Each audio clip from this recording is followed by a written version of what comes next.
Hey closers, Zen here again with another imperfect video. This is a short 5-minute video. You will get 3 different tips. 2 will come from Michael. He will share how he closed deals. And at the end, if you stick around, I'll share with you Tim Ferris's top sales tips in order to become a great founder who can close deals. Enjoy. How does Mike close deals? Oh yeah, good question, and especially the software market. It's not like selling a product. In my perspective, it's not like you take a cup. Hey, it's $2.40 and or $2.99 and buy. And I would not be a good seller probably when it would come to this kind of products. The first thing from our perspective is how we start.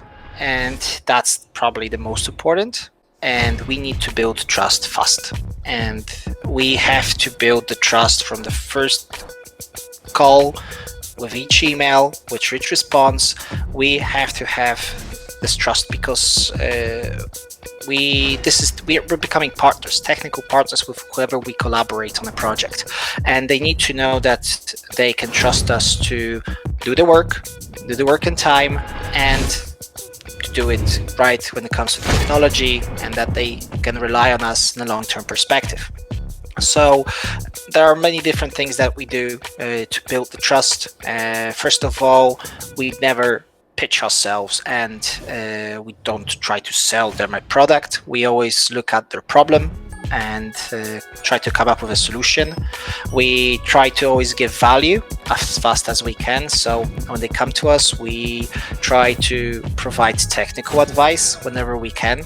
In a small call, 30 minutes, 1 hour, give some technical feedback, technical information from our side. It always helps build this relation. What we do is we offer to start small instead. So, for example, we offer to do a small POC, 2 weeks of work, or we offer to prepare wireframes at a lower rate initially to see how we collaborate.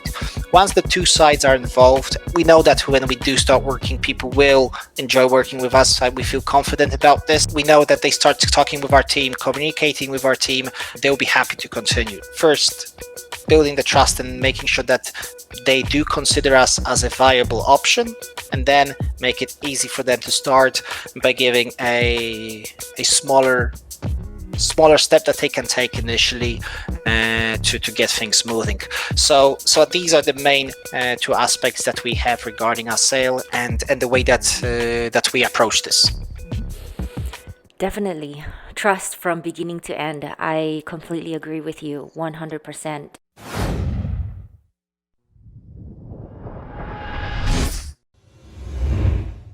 All right, thanks so much for sticking around. So closers, as bonus, tip number 3, Tim Ferris will teach us on what is the most effective skill to learn.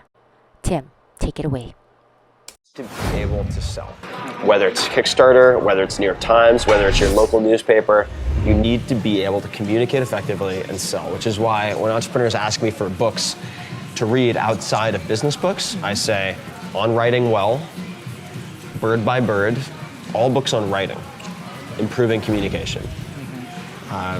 David Ogilvy on advertising, study print ads where you have very little space.